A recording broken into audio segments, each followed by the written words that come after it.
United Nations War Council. President Roosevelt and Prime Minister Churchill at the White House meet allied leaders to map the strategy of the war. Climax of Mr. Churchill's 7-day visit. A spectacular display of America's ever-growing armed might.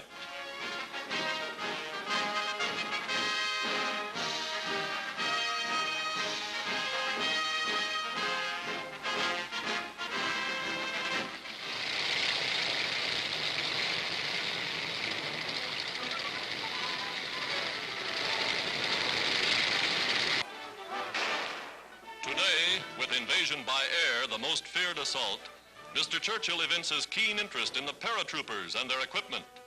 These are men trained to fight a modern war. Listening in by two-way portable radio, he hears paratroop commanders aloft give their orders to bail out.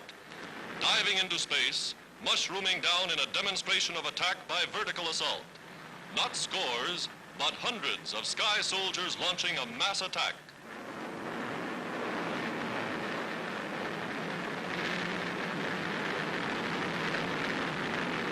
They simulate the capture of an enemy airdrome.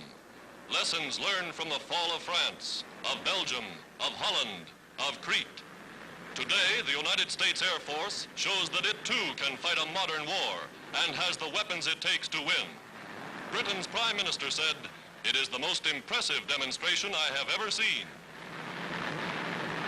A sky full of fighters floating to Earth. Grim preparation for the day that is to come.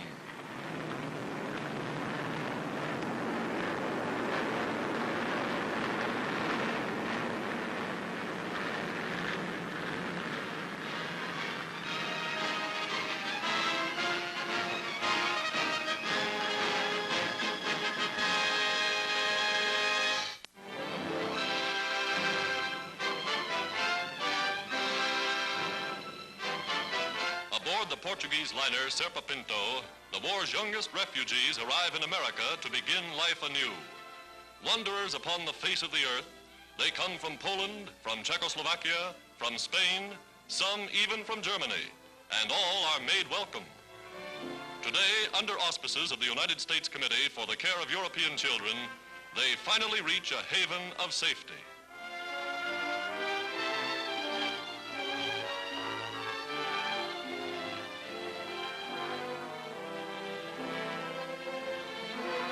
The Red Cross meets hungry stomachs with food and fresh milk, a language that any child understands.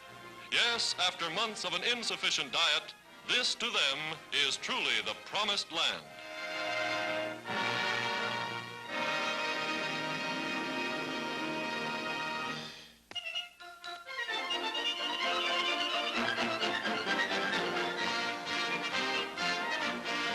A fighting father welcomes home his 7 fighting sons, 6 of whom served aboard the ill-fated carrier Lexington.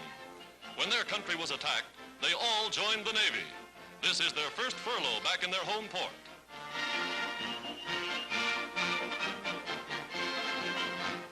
Quite a family. Although the boys were all of draft age, they didn't wait to be called. They volunteered. Father and 7 sons, all in the service. And now the 8th brother is joining up. Only 17, he's eager to get in the fight. Home port reunion aboard one of the big guns of the fleet. The largest single family of fighting men in the entire United States Navy.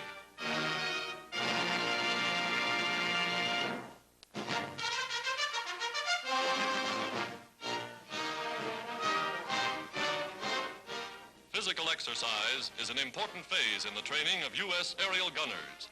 Strong arms and strong hands are needed to fire the powerful guns of a bomber.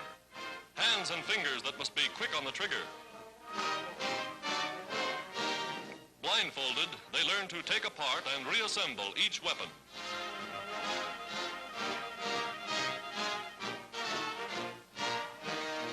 Climbing aboard a fast fighter plane, they're ready for the final test aloft. Guns equipped with camera instead of bullets to check the accuracy of their aim. Flying in formation, the gunners see the enemy exactly as they would from the tail of a bomber. Their job is to protect their ship from assault by diving fighters like this. Score one. And when they land, the camera guns tell the story.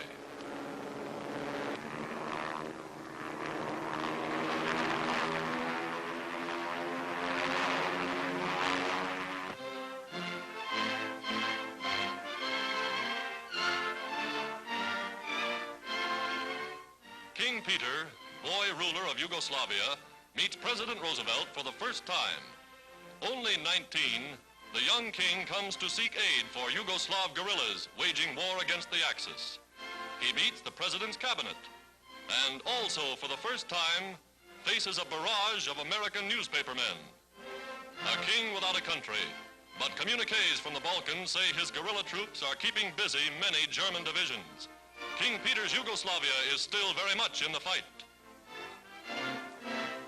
In Canada, Queen Wilhelmina of the Netherlands sees Princess Juliana and her granddaughters for the first time since the Nazis invaded their homeland. For the 62-year-old queen, the transatlantic crossing was her first, and incidentally, her first time in a plane. A queen for more than 50 years, Wilhelmina ruled an empire of 75 million subjects. Now she lives for the day the House of Orange will rise again.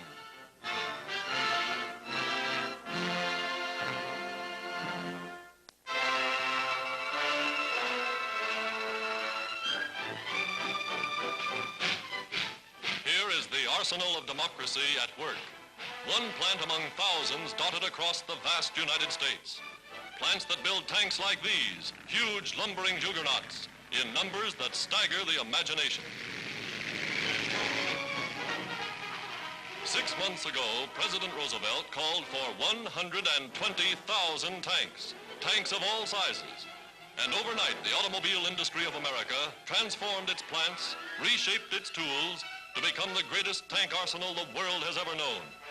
An industry geared to produce the 32 million automobiles on which America rides, now engaged solely in the task of turning out tanks and more tanks.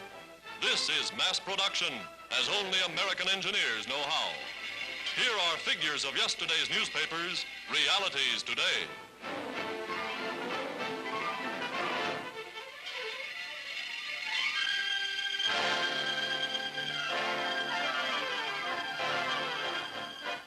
Logistics at work in industry.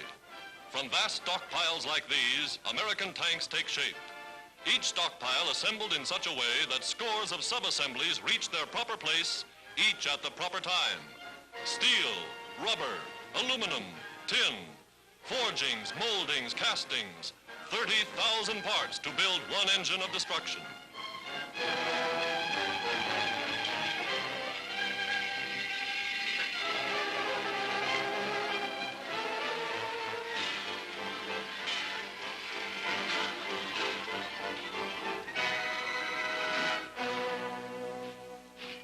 Shrouded ghosts, they roll out on trains of flat cars and are headed for the sea. Some to the Atlantic, some to the Pacific, bound for Africa, for Asia, bound for the battlefields of Europe. Reinforcements for the armies of the United Nations. At unnamed ports, unnamed ships take aboard their cargoes of death. This too is a part of the job, and America is seeing it through.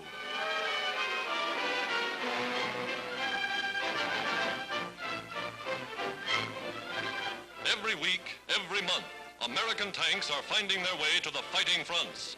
Wherever they're needed, there they will go. This is total war, and this is America's answer.